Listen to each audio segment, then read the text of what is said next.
Bapak izin memperkenalkan diri. Ya. Nama saya Neng Larasati, salah satu mahasiswi program studi bimbingan dan konseling dari IKIP Siliwangi. Ya. Jadi mohon izin untuk wawancara sebentar, minta waktunya sebentar. Ya. Untuk menanyakan perihal tentang pembelajaran daring di SDN 2 Cipendei. Ini kan lagi KKN gitu. Nah, KKN-nya itu dilaksanakannya mandiri. Ya. Kemudian kayak jadi si KKN itu dibagi buat 3 siklus. Yang pertama itu ke orang tua, ke sekolah, dan ke UMKM. Nah, minggu sekarang ini untuk ke sekolah gitu. Nah, jadi minta izin untuk wawancara sebentar. Iya. Jadi kan sekarang kalau dibilang pembelajaran berubah drastis gitu, yang awalnya offline jadi online. Nah, ada nggak sih Bapak selama mengajar ada kendala untuk pemberian materi, kemudian misalkan anak-anak mengerjakan tugasnya seperti apa itu Pak? Untuk kendala pasti ada ya. Ya. Dari biasa tatap muka normal, pembelajaran di kelas ya, anak-anak siswa datang ke sekolah. Sekarang menjadi daring online ya. Satu kendalanya teknis ya, seperti mungkin masyarakat kita masih ada ya, meskipun tidak banyak, tapi ada mungkin 1-2 yang belum bisa memiliki perangkat seperti handphone atau gadget ya. Yang jelas kan online harus memerlukan gadget ya, handphone lah gitu untuk komunikasi seperti di grup WA pembelajaran dan lain sebagainya. Teknis ya. Terus yang kedua mungkin teknis juga ada yang masih belum tercakup oleh sinyalnya masih. Kalau untuk hanya berupa WA begitu mungkin sinyal udah bagus ya, tapi untuk seperti video call, Zoom ya, Google Meet yang classroom yang seperti itu kan video ya. Kadang-kadang mungkin bukan hanya di sekolah aja, ketika terjadi Zoom atau meeting lewat Zoom gitu antara kabupaten dengan sekolah juga masih ada gangguan sinyal gitulah. Mungkin di kita infrastruktur sinyalnya masih belum terlalu bagus ya. Indonesia mungkin bukan di kita saja. Yang itu kendala teknis. Yang kedua mungkin kendala sosial. Mungkin kendala sosial itu maksudnya karena belajar di rumah kan ya, BDR gitu, belajar dari rumah, ada yang orang tuanya bekerja dua-duanya sehingga anaknya tidak ada yang menemani ketika pembelajaran daring, BDR belajar dari rumah waktu pagi. Tapi sebetulnya itu bisa dikondisikan ya, meskipun tugasnya jam 8, jam 9, tapi sebetulnya bisa saja dikerjakannya tidak hanya waktu itu. Karena bukan video ya, karena itu mah hanya berupa perintah-perintah biasa aja, foto. Mungkin setelah ibunya pulang sore dan sebagainya bisa, cuman kendala sosialnya seperti itu aja sih. Kalau kendala pendidikan mungkin lebih susah untuk memberikan ilmu pemahaman kepada siswa melalui internet atau online. Beda dengan tatap muka gitu kan. Kalau tatap muka kita bisa langsung berhadapan dengan siswa juga bisa langsung berhadapan dengan guru. Ketika ada hal yang tidak dimengerti mereka bisa langsung menanyakan. Misalkan apalagi seperti pembelajaran matematika, matematik itu cukup susah untuk daring, untuk online, karena matematik butuh untuk tatap muka langsung, karena butuh penjelasan. Misalkan ini ditambah ini begini, misalkan 2 ditambah 2 kenapa harus jadi 4 begitu kan, penerangannya lebih panjang kalau matematika gitu. Kalau untuk pembelajaran seperti pemahaman ya, seperti PPKN atau bahasa Indonesia mungkin sedikit lebih mudah daripada matematika. Itu saja sih kendalanya. Satu teknis ya tadi ya, kendala sosial yang tadi mungkin kendala sosial itu dari pihak guru dan siswa dan di rumah. Ketiga kendala pembelajaran, yaitu sedikit lebih susah untuk membuat siswa paham tentang pelajaran daripada ketika memakai sistem tatap muka. Atau kalau yang lain-lainnya mungkin harus tidak bisa disebutkan semuanya ya, hanya itu saja dibagi 3 lah. Kendala itu kendala saja. Tapi kalau positifnya kendala positifnya kita menghadapi kondisi pandemi COVID-19 seperti ini, positifnya berarti kita tidak ada kerumunan di sekolah. Berarti pencegahan penularan COVID-19, kerumunan dihindari lah ya di sekolah begitu. Itu saja. Baik Pak, kalau misalkan kan karena dari tadi kan Bapak bilang kayak Zoom itu kan sulit ya orang-orangnya. kayak kurang melek teknologi gitu Pak. Terus ketambah ya. orang tua juga nggak mau belajar gitu untuk sistem pembelajaran tuh seperti apa gitu. Nah biasanya tuh via WA aja gitu. Untuk selama ini yang dilakukan di tempat ini gitu ya, di sekolah ini gitu, tidak tahu mungkin di tempat lain. Kalau di sekolah ini kita menggunakan aplikasi WA aja gitu. Yang kedua, dulu pakai video call juga sih. Video call juga kan bisa ya mengundang beberapa partisipan gitu sampai 36 untuk pembelajaran yang sulit seperti matematika begitu. Kalau Zoom Classroom pernah juga dicoba sih. Kalau untuk ujian ya seperti ulangan-ulangan gitu semester dan sebagainya, kita pakai apa? Google Form aja.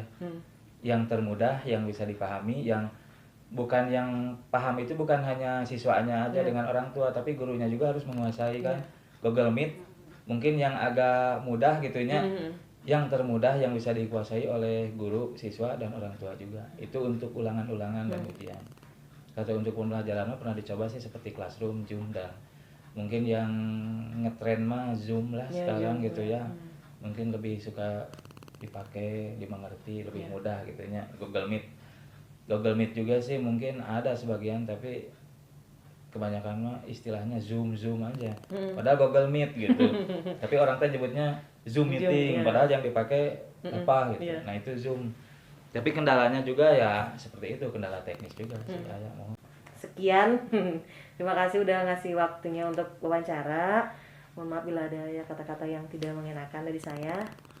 Ya Pak, terima kasih banyak. Semoga Bapak juga sehat selalu, stay safe. Terima kasih. Jangan lupa pakai maskernya. Protokol kesehatan. Ya, protokol kesehatannya harus diterapkan ya Pak. Assalamualaikum warahmatullahi wabarakatuh. Waalaikumsalam warahmatullahi wabarakatuh. Ibu izin memperkenalkan diri, nama saya Neng Larasati, salah satu mahasiswi program studi bimbingan dan konseling dari Siliwangi. Nah, saya di sini mengucap terima kasih banyak kepada Ibu sudah meluangkan waktu untuk mau diwawancari oleh saya. Nah, oke kita langsung aja ya Bu ya. Sebelumnya Ibu namanya siapa? Perkenalkan, nama saya Ibu Budi Sudarmi, guru SD 1 Cipendei, Desa Cipendei, Kecamatan Padalarang. Ya, Ibu ngajar kelas berapa? Kelas 5. Oh, kelas 5. Kebetulan kelas 5. Iya. Baik. Gini Ibu. Nah, di sini kan saya sedang melakukan KKN ya Bu ya. Jadi KKN-nya dilaksanakannya mandiri. Jadi KKN-nya itu dibagi menjadi 3 siklus. Siklus pertama itu untuk pendampingan pada orang tua. Siklus kedua itu kepada guru dan sekolah. Kemudian ketiga itu UMKM. Untuk sekarang ini saya melakukan wawancara atau kepada guru dan sekolah. Nah, Ibu langsung saja ya. Ya kan kalau dilihat sekarang kondisi sedang tidak baik-baik saja. Pembelajaran juga berubah drastis. Betul. Yang asalnya kita tatap muka tiba-tiba berubah menjadi segala sesuatu menjadi online. Pembelajaran jarak jauh. Iya. Nah, ngobrol sedikit Bu tentang apa sih kendala yang Ibu alami selama pembelajaran berlangsung untuk kelas 5 sendiri? Aduh, kalau kendalanya sebenarnya tuh banyak sekali. Banyak sekali. Terutama bagi orang tua yang tidak mendukung, orang tua yang tidak mengerti, ya. Terus kadang-kadang kan kita kalau umpamanya dipaksakan juga harus belajar, sedangkan kita melihat kondisi orang tuanya mungkinnya ekonominya rendah, maaf bukan ini ya, terus cukup kumaha boro-boro belajar beli kuota, untuk makan aja susah, ada yang kendalanya gitu ya. Tapi ada juga loh orang tuanya dilihat ekonominya rendah tapi mendukung dalam pendidikan. Anak saya harus pintar, anak saya harus bisa belajar. Bagaimanapun caranya anak saya harus ikut belajar. Ada dengan gimana caranya ikut belajar, semangat tiap hari ngirim tugas. Ini senang gurunya teh asa gimana gitu, asa sedih malahan gitu ya. Ada juga malahan ada orang tua yang ngerti. Orang tua tuh aktif dalam bidang sesuatu organisasi. Tapi dia nggak mendukung, kurang perhatian sama anak juga bisa. Itu ya gitu teh, gitu. Jadi asal-asalan belajarnya, cuek-cuekan. Ditanya, mana nih hasil pembelajaran hari ini? Ya Bu lupa, cukup ngomong lupa. Ditanya di telepon orang tuanya, ya Bu saya tadi sibuk sibuk apa ya dengan 100.000 macam alasan. Ada. Jadi ya dengan adanya COVID ini juga sebenarnya ada positif dan negatifnya. Ada mengangkat derajat guru, ada. Masalahnya jadi orang tua itu tahu bahwa tugas guru itu sebegini beratnya. Orang tua hanya membimbing anaknya 1 atau 2 orang di rumah. Udah duraring, wah ini bikin darting, katanya ada yang ngomong gitu. Sedangkan kami guru itu kan berbelas-belas, berpuluh-puluh orang. Malah ada di sekolah itu sampai 40 ya, 40 orang.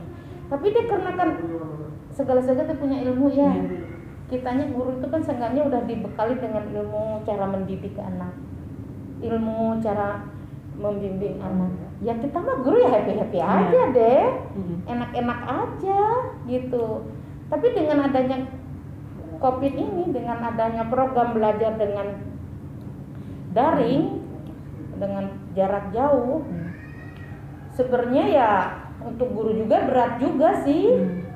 Beratnya kan kita harus ekstra ya, ekstra ngasih tugas, ekstra meriksa melalui HP. Sedangkan yang kayak ibu yang udah tua begini mah lama-lama megang HP teh nyur mata teh kelihatan gitu. Tapi kalau untuk jiwa ibu, walaupun usia ibu sudah mendekati pensiun, karena ibu masih ambisi ingin mencerdaskan anak bangsa, segimana caranya pun. Ya gimana caranya supaya anak saya malahan di SD 1 mah, di SD saya, di SD ibu, dari pukul 8 sampai pukul 9 itu anak udah wajib duduk di posisi belajar berpakaian seragam dengan meja belajar atau dengan situ, pokoknya nggak harus di meja belajar, duduk di lantai pun kalau dengan posisi sedang belajar dipoto itu akan tanda hadir. Sesuai pakaian seragam sesuai dengan hari-hari tertentu. Pukul 8 sampai pukul 12 itu pengiriman tugas belajar. Gitu kalau untuk pribadi ibu ya, cara ibu ngajar anak supaya anak mendisiplinkan anak, supaya anak punya rasa tanggung jawab. Jangan mentang-mentang, sekarang belajar daring kumangke lah ngumpul. Tidak, bagi ibu mah tidak. Memang ibu dari dulu itu senangnya orang itu disiplin. Dengan kedisiplinan kita akan mencapai sukses untuk di masa depan. Betul nggak nih? Iya kan? Tugas-tugas buku pun tugas-tugas soal gitu ya, ibu tugas-tugas begini nih. Ibu periksa, ibu tahu bisa membedakan. Ini tulisan orang tua kamu ya. Sok jujur. Ibu bisa dibohongin Allah, nggak bisa dibohongin. Jujur lah, mau dihukum, mau di penjara lah, mengiyo gitu. Kan anak udah, oh iya bu, itu tulisan mama. Yang sekolah mama atau kamu? Kalau mama yang sekolah, sok suruh kesini aja sok bu di sekolah itu, diajarin sama. Jadi yang pintar tuh orang tua sekarang. Iya, ya itu kadang-kadang ibu sedihnya itu sebagai seorang guru ya, walaupun puguhan yang guru tingkat SD itu namanya juga dasar kan. Anak itu dari dasar kan kita. Sekarang dengan keadaan begini, ya Allah, pembodohan anak bangsa mau gimana? Anak-anak didikku nanti, generasi penerus kita mau digimanain? Negara Indonesia ini kalau mental dan jiwa ininya anak belajar udah nggak ada, mau gimana? Ya Allah.